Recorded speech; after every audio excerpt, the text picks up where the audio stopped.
Society में हम एक कदम और आगे बढ़ते हैं। देखिए क्लास 12th एनसीईआरटी बुक का नाम क्या है Ruchika? Indian society chapter 4th the market as a social institution. हम अपने पिछले लेक्चर के वाया ये समझ पाए कि कौन सी डिफरेंट सोशल इंस्टीट्यूशंस हैं जो कि पॉपुलेशन को एक ग्रुप और कम्युनिटी की फॉर्म में कंटिन्यूअस और मेंटेन रखने में योगदान देती हैं। That is first the caste, second the tribe, third the family. Good. हम एक खास तरह की और सोशल इंस्टीट्यूशन के विषय में आज पढ़ेंगे, दैट इज़ द मार्केट। जब हम मार्केट का जिक्र सुनते हैं हमारे दिमाग में कई चीज़ें आती हैं। जैसे सबसे पहले कुछ परमानेंट मार्केट्स होती हैं ना, जैसे आप जब रेलवे स्टेशन जाते हो तो उसके बाहर जो रोड है सीधी जाती है, आप देखते हैं वहाँ पर परमानेंट मार्केट लगी हुई है ना, एक जैसे हम रेलवे मार्केट कहते हैं। वहाँ पर मंडी फेंटनगंज भी है जहाँ पर राशन का सामान मिलता है थोक में, तो that is the railway market. Okay. इसी तरह से आप सब्ज़ी मंडी भी जाते हो, फल मंडी भी जाते हो ना, वो भी एक तरह की परमानेंट मार्केट है। आप ग्रेन मार्केट भी जाते हो, दाना मंडी, तो वो भी एक तरह की परमानेंट मार्केट है। इस तरह से दे आर परमानेंट मार्केट्स। ये किस चीज़ से परिभाषित हुई? ये इनका जो नेचर है that is the permanence first. Second aspect हमने देखा ज्योग्राफिकल लोकेशन वाइज भी ये परिभाषित हुई, रेलवे स्टेशन के बाहर, इस तरह से भी हमने शब्द यूज़ किया। लेकिन हमने जब मार्केट का विचार किया तो हमारे दिमाग में एक ही बात आई, वो जगह जहाँ पर चीज़ें खरीदी और बेची जाती हैं, जहाँ पर चीज़ें खरीदी और बेची जाती हैं, यही समझ में आया ना। जहाँ पर सेल परचेज का काम होता है वो एक मार्केट। कोई बात नहीं।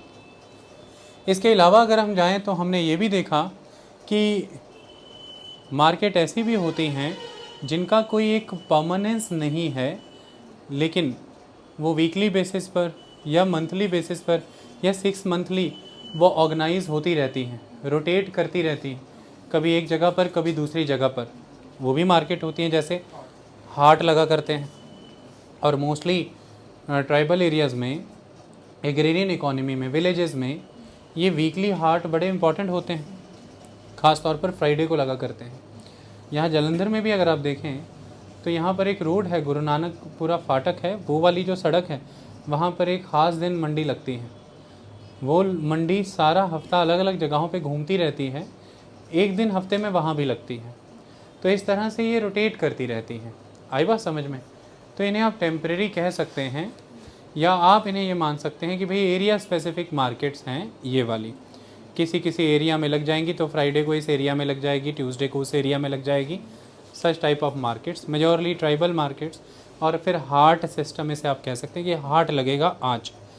आप देखते होंगे पशुओं का मेला भी लगता है, तो उनकी मंडी लगती है, दैट इज़ अ मार्केट। मैंने अभी शब्द क्या यूज़ किया? मंडी लगती है, मार्केट। ओके। फिर मार्केट सिर्फ यही नहीं होती हैं, मार्केट इससे अलग भी हो सकती है। हो सकता है कि ऐसा कोई प्लेस ही ना हो, ऐसा कोई प्लेस ना हो जिससे आप मार्केट को एक्सप्लेन करें। ऐसी कोई फिज़िकल मार्केट ही ना हो जिसकी आप बात कर रहे हैं। अभी तक हमने मार्केट डिस्कस की, प्लेस था, फिज़िकल थी अपीयरेंस में, बट ऐसी ना हो, इससे अलग हो, तो वहाँ पर हम कैसी मार्केट करते हैं, कैसी बातें बोलते हैं। तो यहाँ पर मार्केट जो है ये उस चीज़ पर डिपेंड है जिस चीज़ का ट्रेड एंड कमर्स हो रहा है या जिनकी रिक्वायरमेंट बहुत ज़्यादा है। तो आप मार्केट को इस कॉन्टेक्स्ट में भी यूज़ करते हो, जैसे आप कहते हो कि इस समय आईटी सर्विसेज की मार्केट बहुत अच्छी है। आप ऐसा भी वर्ड यूज़ करते हो कि एक बार मार्केट में आओ तो पता चलेगा। या आप ऐसे भी वर्ड यूज़ करते हो कि आजकल तो मार्केट बहुत ठंडी है, आजकल मार्केट बहुत अप है, मार्केट बहुत डाउन है। हमने कई सेंसेस में यूज़ किया। या फिर आप ऐसा भी कहते हो कि भाई ये कार मार्केट है जहाँ पर गाड़ियाँ बिकती हैं, टू व्हीलर मार्केट है यहाँ पर। तो आपने goods specific, car market, two wheeler market, और फिर उनसे जुड़े हुए आपने ये कहा कि भाई आजकल मैकेनिक्स की मार्केट बहुत गर्म है, तो मैकेनिक्स की नीड है, आप वो कोर्स कर लो। कंप्यूटर हार्डवेयर की मार्केट बहुत ज़्यादा है, सॉफ्टवेयर की मार्केट बहुत ज़्यादा है, आप ये चीज़ कर लो। हम मार्केट को कई संदर्भों में इस्तेमाल करते हैं। इन सभी यूजेज के दौरान हमने एक चीज़ देखी कि मार्केट के लिए कोई ना कोई स्पेसिफिक पर्पस बना हुआ था, चाहे वो स्पेसिफिक मार्केट थी जैसे हमने रेलवे मार्केट या फ्रूट मार्केट कहा, या फिर वो एक स्पेसिफिक मार्केट थी टेम्परेरी कैरेक्टर की जिसे हमने हाट कहा, ट्राइबल मार्केट कहा, या फिर वो एक स्पेसिफिक मार्केट थी कि भाई स्पेशलाइज्ड सर्विसेज की रिक्वायरमेंट है, जैसे कि आईटी सर्विसेज की रिक्वायरमेंट है, उस कॉन्टेक्स्ट में हमने ये कहा कि एक मार्केट है। ये सारी की सारी मार्केट्स चाहे जिस भी नेचर की रही हों, एक स्पेसिफिक गुड्स या सर्विसेज से रिलेटेड मार्केट थी। इसके अलावा भी मार्केट शब्द का प्रयोग हो सकता है। इसके अलावा जब आपने मार्केट शब्द का प्रयोग किया है तो वहाँ पर मार्केट जब किसी स्पेसिफिक यूजेज के ओरिएंटेड ही नहीं, एक ओपन हॉलिस्टिक सेंस में वर्ड यूज़ होता है जिसमें कि ये सारे यूजेज तो आ ही जाएंगे, लेकिन इससे भी बड़ी यूजेज आएंगे। जैसे यहाँ पर मार्केट का सिद्धांत इकोनॉमी के बराबर आएगा। मार्केट अर्थ इकोनॉमी, जब आप मार्केट शब्द का उपयोग करते हैं तो आप इकोनॉमी की बात कर रहे हैं, यानी कि यहाँ पर मार्केट है जिसमें हर तरह का इकोनॉमिक इंस्टीट्यूशन और इकोनॉमिक प्रैक्टिसेस कवर हो रही हैं, उसको आपने बोला the market. All the economic institutions, all the economic practices covered हैं, तो in that sense we are talking about the market. तो आपने मार्केट को यहाँ पर एट पार किया है इकोनॉमी में, इकोनॉमी के। जब हम मार्केट की चर्चा इस कॉन्टेक्स्ट में करते हैं, जब वो इकोनॉमी के एट पार होती है, तो वो मार्केट एक तरह का एक इंस्टीट्यूशन है।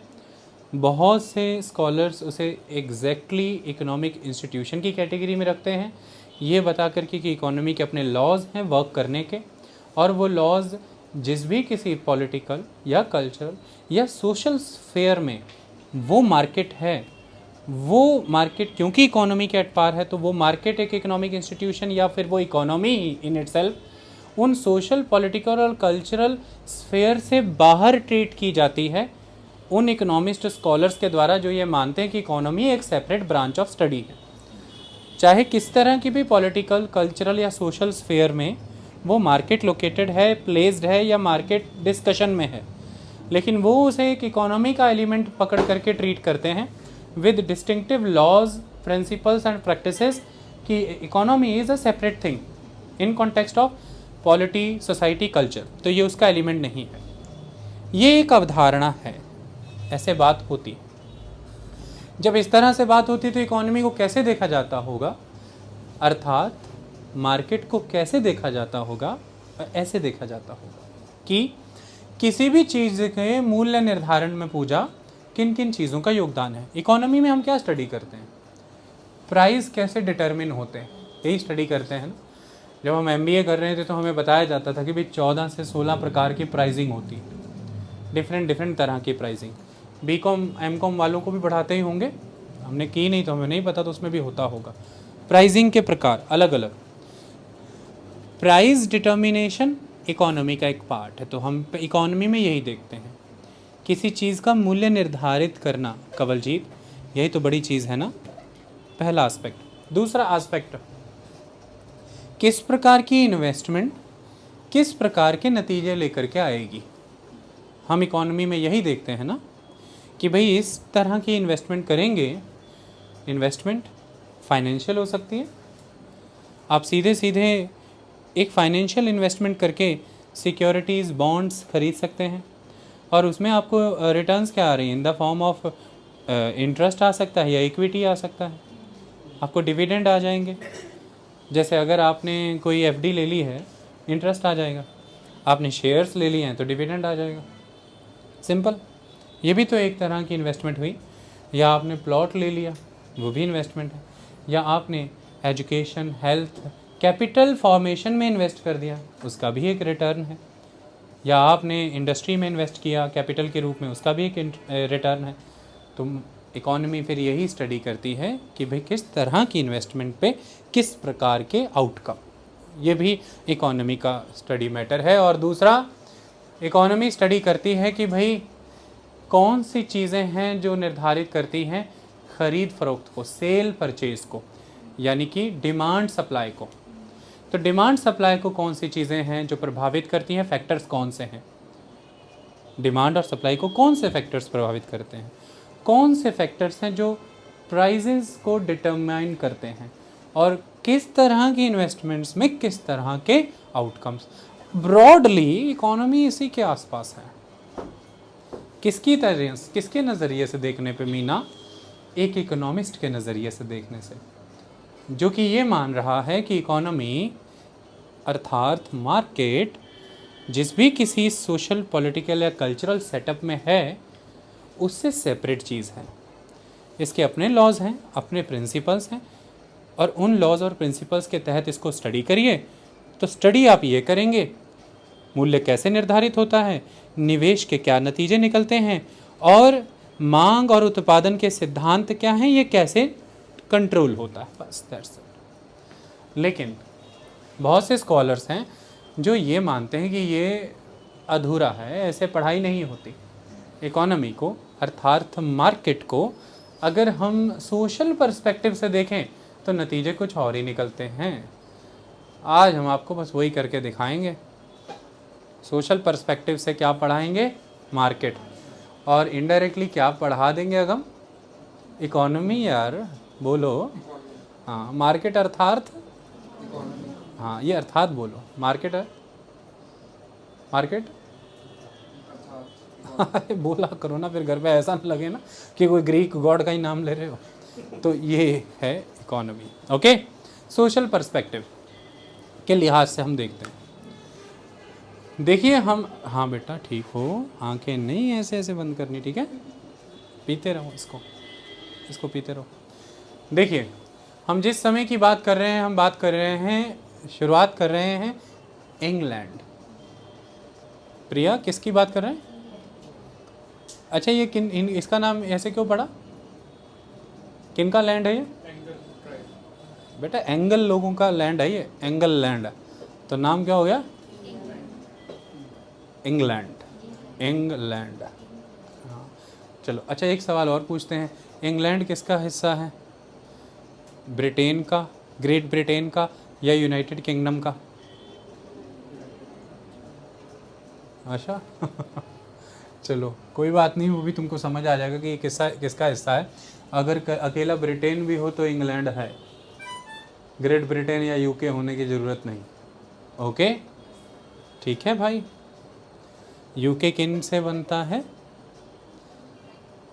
यूके किन किन चीज़ों से बनता है?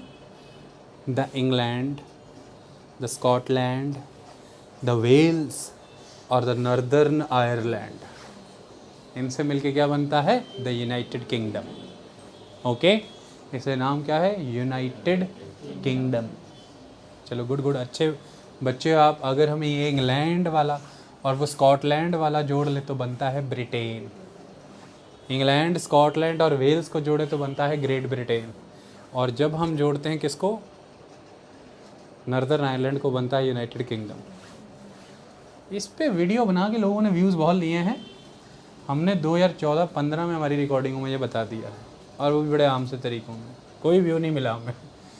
चलो अब मुद्दे की कहानी क्या है। इंग्लैंड में समवेयर अराउंड 18th सेंचुरी ऐसे तर्क शुरू हुए कि भाई मार्केट को किस नज़रिए से देखा जाए। उस समय में होड़ लगी हुई थी पॉलिटिकल इकोनॉमिस्टों की। कौन से इकोनॉमिस्ट? Political economist. और उन पॉलिटिकल इकोनॉमिस्टों के द्वारा इकोनॉमी को समझा जा रहा था, लॉज और प्रिंसिपल्स इकोनॉमी के दिए जा रहे थे। उनमें से एक व्यक्ति थे Adam Smith. Adam Smith, very important political economist. Adam Smith ने एक सिद्धांत दिया, that is laces fair. Laces fair एक फ्रांसीसी शब्द है, एक फ्रेंच भाषा का शब्द है, जो ये कहता है कि let it be,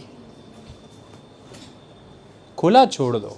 laces fair, जैसा है वैसा छोड़ दो, हस्तक्षेप मत करो, इंटरवीन मत करो। ओके, ये लेसेस फेयर का सिद्धांत है। किसने दिया? एडम स्मिथ ने। नाम लिखें उनका? चलिए गुड।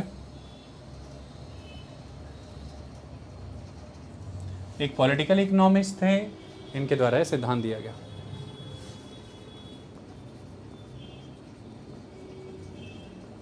Laces fair. इसके आसपास कुछ कहानियां घुमाते हैं। इन्होंने बाज़ार को स्टडी किया, मार्केट को। किस कॉन्टेक्स्ट में स्टडी किया देखिए, इन्होंने कहा कि जब आप मार्केट में जाते हैं तो मार्केट क्या है, अगर ध्यान से देखा जाए तो मार्केट इनके द्वारा कहा गया कि सीरीज ऑफ एक्सचेंजेस है। Exchanges earth transactions, series of transactions, series of exchanges, that is give and take, sale purchase, it is a market, बाज़ार। बाज़ार में यही दिखता है, हम जब बाज़ार की बात करते हैं यही है, बेचने वाले हैं, ख़रीदने वाले हैं, है ना। शायरों ने कितना इस्तेमाल किया इस चीज़ को, बाज़ार लगा है, ख़रीदार आ गए हैं, हम बिकाऊ नहीं। मतलब कहानी इतनी थी कि ख़रीदो और बेचो। तो सीरीज़ ऑफ, इसमें फिर वर्ड जोड़े गए, series of genuine exchanges, series of इस तरह के ऑर्डर्ड एक्सचेंजेस, इस तरह के सीरीज ऑफ एक्सचेंजेस बाज़ार है, मार्केट है। लेकिन ये मार्केट अलग है कैसे? उन्होंने कहा कि भाई इन मिलियंस ऑफ ट्रांजैक्शंस में लगे हुए मिलियंस ऑफ लोगों के द्वारा मिल करके कोई रूल, लॉ, ऑर्डर नहीं बनाया गया। कभी भी उनकी इच्छा नहीं थी बनाने की, फिर भी मार्केट फुल्ली स्टेब्लिश्ड ऑर्डर से चलती है। ये जादू है बाज़ार का। ये जादू जन्म कैसे ले गया उसको समझा रहे हैं वो, कि वो ये कहते हैं कि जब ये सीरीज एक्सचेंजेस होते हैं, ट्रांजैक्शंस होती हैं, इन मिलियंस में हैं, इनको करने वाले भी लोग मिलियन में ही हैं। उन्होंने कभी इंटेंट नहीं किया कि भाई हम कोई ऑर्डर इस्टेब्लिश करें, कोई रूल बनाए, फिर भी देखिए कैसे बन गया। वो कैसे बना? उन्होंने कहा यहाँ से एक चीज़ जन्म लेती है, वो है सेल्फ इंटरेस्ट। क्या? Self interest.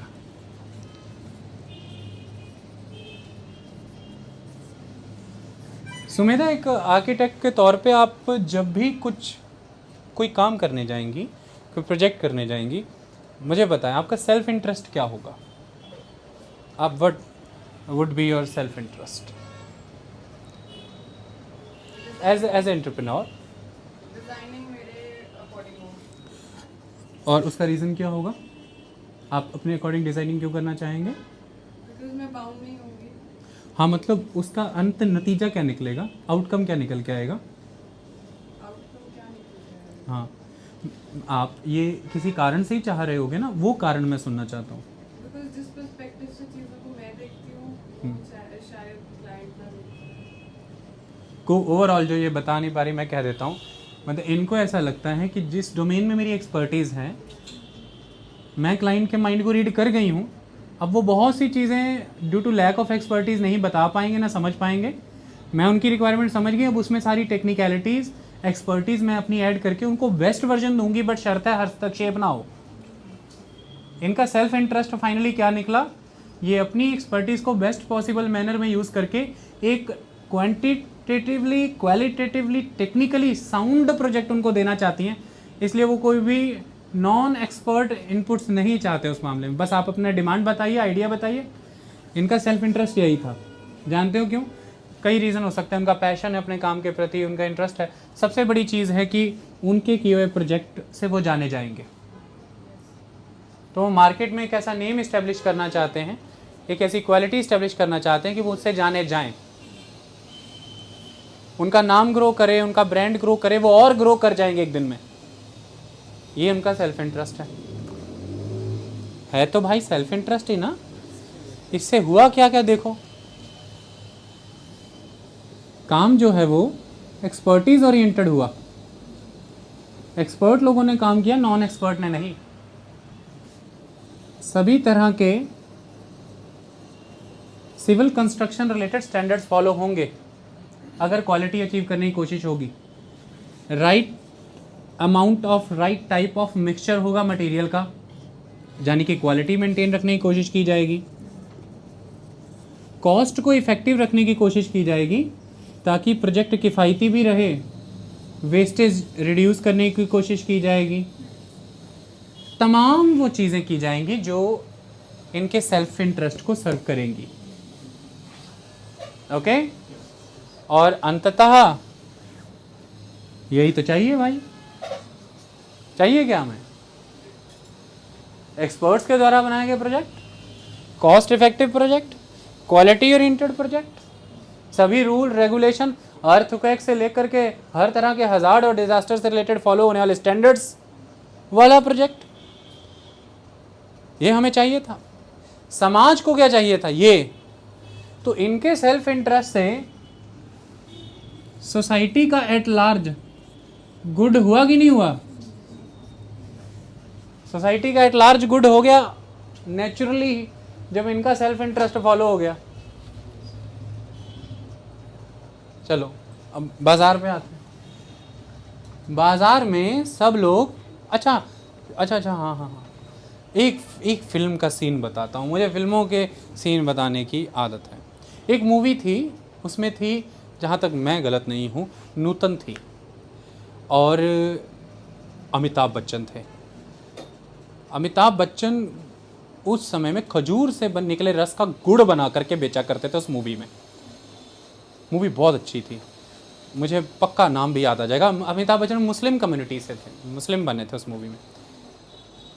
नूतन से उन्होंने विवाह इसलिए कर लिया था कि नूतन का जो भाई था अमिताभ बच्चन, उनसे गुड़ खरीद करके मार्केट में बेचा करते थे और वो भाई की कारीगरी थी, नूतन उसकी बहन, नूतन को गुड़ बनाने की बड़ी ज़बरदस्त कला आती थी। अमिताभ को हुआ यार इससे मेरा विवाह हो जाए, इसके भाई पे डिपेंडेंस ख़त्म, यही गुड़ मेरे घर में बनेगा, मैं मंडी में बेचूंगा। हीरा का गुड़, हाँ हीरा नाम था उसका। मैं आपको मूवी भेजूंगा, आप देखिएगा जरूर। सजना है मुझे सजना के लिए, ये गाना इस मूवी का है। ये जो गाएगी अभी उसका जिक्र करूंगा। हीरा गुड़, नाम गलत हो गया मेरे से, मोती, अमिताभ बच्चन का नाम है मोती, मोती का गुड़। मोती टोकरी लेके अभी मंडी में आता है, गुड़ हाथों हाथ बिक जाता है। मोती ऐसे ऐसे हाथ धोए, चिल। किसकी बदौलत? नूतन की मेहनत। मोती के दिन बदल गए। मोती ने पैसे जमा कर लिए, मोती का दिल आ गया एक लड़की पे। मोती ने उसके पिता के द्वारा रखी गई मांग के मुताबिक उसको पैसे दिए, लड़की से विवाह कर लिया। नूतन सरवाइव नहीं कर पाई ऐसे माहौल में, नूतन चली गई। मोती को हुआ कि गुड़ तो मोती का है, यहाँ फ़र्क पड़ता है, कई 100 जोड़ लिए मैंने, कोई चक्कर नहीं, मेरी मन मुताबिक हुस्न तो मिला। तो ऐसे में वो नई बीवी, अब देखो मौज मस्ती ख़त्म, फिर तो काम पे ही लगना है। गुड़ बना रही, गुड़ उससे बनता नहीं, जल गया, कभी नीचे लग गया। ग्राहक आए खरीदने, मुंह में डाला, थूक दिया, कहते मोती तेरा गुड़ है। ग्राहक टेस्ट किए बिना गुड़ ले जाते थे, तो ग्राहक गुड़ ले गए, अगले दिन आके वापस कर दिया, मोती भाई गुड़ रख ले, बच्चों ने थूक दिया, नीचे लगा हुआ जला हुआ गुड़ था तेरा। मोती बड़ा बदनाम हुआ, समाज में रुतबा गिर गया। मोती फिर आया, मेहनत से उसको सिखाया गया ऐसे ऐसे गुड़ बना, उसने फिर बनाया, गुड़ बिकने बंद हो गए। मोती के भाव ज़मीन पे, लोग उसका मजाक उड़ाने लगे, नुकसान हो गया, मोती तबाह। मोती को फिर याद आई कि एक नूतन थी जिसके साथ मैंने धोखा किया और मैं बर्बाद हो गया। कारण क्या था? मोती ने बहुत मेहनत की कि मेरे गुड़ में वो क्वालिटी आ जाए जो उस समय में थी,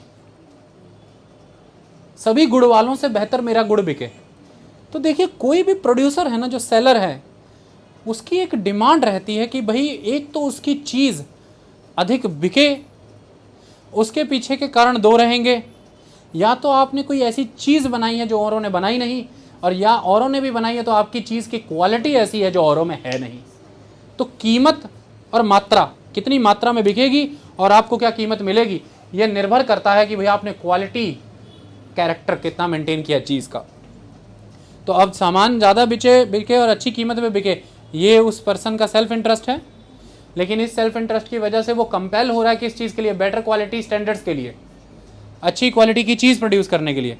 और अच्छी क्वालिटी की चीज़ प्रोड्यूस करने के लिए जब वो कंपेल हो रहा है तो ग्राहक को क्या मिल रही है? अच्छी क्वालिटी की चीज़। और इसको देख करके बाकी गुड़ वाले भी तो कंपेल हो रहे हैं कि अगर मोती से टकराना है, मार्केट में बने रहना है, अगर मोती हमें वाइप आउट ही ना कर दे, मोनोपोलिस्टिक ट्रेड प्रैक्टिसेस ही ना हो जाए मोती की, तो ज़रूरी है भाई हम भी कुछ क्वालिटी दें, अपने मुनाफे थोड़े थोड़े घटाओ, क्वालिटी में ज़्यादा डालो ताकि हमारा भी सामान बिके। उनका भी सेल्फ इंटरेस्ट जाग गया, सबका सेल्फ इंटरेस्ट। तो देखो कंवलजीत, नियम बनाया नहीं किसी ने, लेकिन एक नियम बाजार का तय है, क्वालिटी। तो हम अक्सर ये कहते हैं ना, बाजार में टिका रहना भाई, क्वालिटी तो मेंटेन करनी पड़ेगी भाई। तो आप देखना आज की डेट में कोई नई मिठाई की दुकान खुलती, कोई नई ढाबा, कोई नया होटल, आप जाते हो आपको बड़ा अच्छा लगता है, अच्छी ठीक ठाक कीमतों में अच्छी चीज़ का आते। तो अगली लाइन आप क्या बोलते हो? कहते अब देखते हैं कब तक क्वालिटी मेंटेन कर पाते हैं, कब तक चल पाते हैं। मैं आपसे सवाल पूछना चाहता हूँ, आपको ये पता है कि भाई बारूद किसने बनाया, आपको ये पता है वैक्सीन किसने बनाई, प्लीज़ मुझे बताइए बाजार का ये सिद्धांत किसने बनाया कि क्वालिटी होनी चाहिए? नाम बताइए उस बंदे का। कस्टमर नहीं, बाजार। क्या मतलब, माशाअल्लाह यार, बड़ा सही जवाब देते हो। कहते कस्टमर, सही बोला उसने, कस्टमर। इसको एडम स्मिथ ने बोला है इंग्लिश में द इनविजिबल हैंड्स। तो एडम स्मिथ कहता है कि बाजार की कुछ ऐसी अदृश्य से बल हैं, शक्तियां, द फोर्सेस, जो कंपेल करती हैं सेलर को भी और बायर को भी कि ये जो रूल अब बन गए हैं इसको फॉलो करो। तो मार्केट का क्या होता है? एक ऑर्डर होता है, there is a particular order of the market. जैसे सोसाइटी का ऑर्डर होता है लॉ एंड ऑर्डर, ऐसे मार्केट का भी एक ऑर्डर होता है। तो there is order of market. और कोई इनविजिबल फोर्सेस हैं, कोई आप घटिया गुड़ बना के बैठ जाओ, जाके जाओ बैठ जाओ, कोई रोकेगा नहीं। कोई कहेगा अरे घटिया गुड़ नहीं बिकना है यहाँ पे, कोई नहीं कहेगा मेरा गुड़ है घटिया है, तेरे को क्या, शाम तक बिकेगा नहीं, 3 दिन और नहीं बिकेगा, रॉ मटेरियल का खर्चा, लेबर वर्क, रोल जाओगे, बर्बाद हो जाओगे। या तो गुड़ अच्छा करो या गुड़ का धंधा छोड़ो।